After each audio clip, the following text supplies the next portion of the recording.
Michelle Malkin writes about it in her new book, Culture of Corruption, Obama and His Tax Cheats, Crooks, and Cronies. Michelle, welcome to the program. Glad to be back. It is amazing to me how it is relatively easy to unravel. Once you know what's going on, oh my gosh, the thread just starts to come out. You write about it in Acorn, about Acorn. What are the 2 chapters on Acorn in your book, right? And the SEIU, right? Okay, so tell me a little bit about the idea and the philosophy of being a community organizer and remaking America. What does that mean to Barack Obama? Well, you did a fabulous job of laying out on a theoretical level what the agenda is in terms of transformation. But in order to implement that transformation, of course, you need a civilian corps and you need a brigade of foot soldiers implanted in neighborhoods across the city who are at the beck and call of Team Obama to, whether it's shaking down banks, forming a housing entitlement mob, fostering voter fraud and census shenanigans. You need the bodies. All right, and even SEIU, here's this union that most people don't even know what that union even does, and they're the ones leading the way on healthcare. That's absolutely right. What you've got is a union that has remade itself in the 21st century to recruit the next generation of Democrat and hard left foot soldiers. Mm-hmm. And of course these two, as you've documented and I've documented in the book and on my blogs, those 2 organizations, Acorn and the SEIU, are intimately and inextricably linked.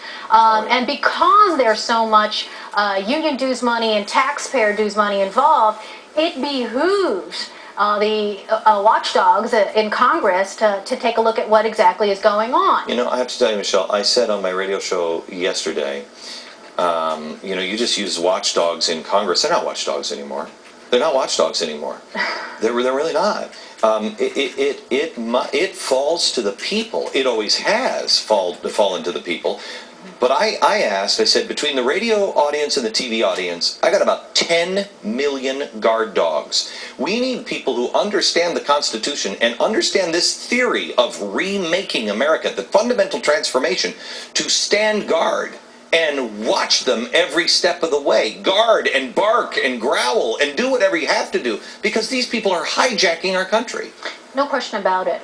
That's what compelled me to write the book as a watchdog, and I think that by doing our jobs we're modeling what should be done. Sunlight is the best disinfectant. And for people who think that it's completely hopeless and you can't hold, for example, the shadow government accountable, well, Steve Ratner is no longer the Autoczar. And if you can get rid of one, you can get rid of 44. But it takes understanding the Chicago way, it takes understanding these relationships, and it takes recognizing the fact that there are whistleblowers in these organizations, at Acorn and at the SEIU. These are not conservatives, or they weren't conservative until they had buyer's remorse and did wake up. It means, taking them at their word, taking in the information they have. They're circumventing the mainstream media to get the word out there. How important is it, do you think? Because I've met with some of the Acorn whistleblowers. I think they're some of the bravest people in the world. Because they're not media savvy. They know that they're taking on a powerful organization that understands the destructive politics, and they're just willing to do it because it's right. And it goes against their agenda, what people would perceive as their agenda. It goes against their people, their party, etc., etc. What do you think when you look at these organizations? Do you think that it makes any difference if you take down Acorn? Because I think it is so vast. These organizations, and it's a shell game. They just move people from here and rename it here and move it over there. You really have to go to the heart of it, do you not? It does matter if you take it down, and you need congressional oversight to crack open the books. I dedicated the book to the whistleblowers, and one of the whistleblowers I talk about is now being sued by Project Vote and Acorn. Anita Moncrief. This is somebody who is just an individual. She's not a part of any group that's trying to reform Acorn in its own image for its own power grab. She's out there alone, and people ask what they can do.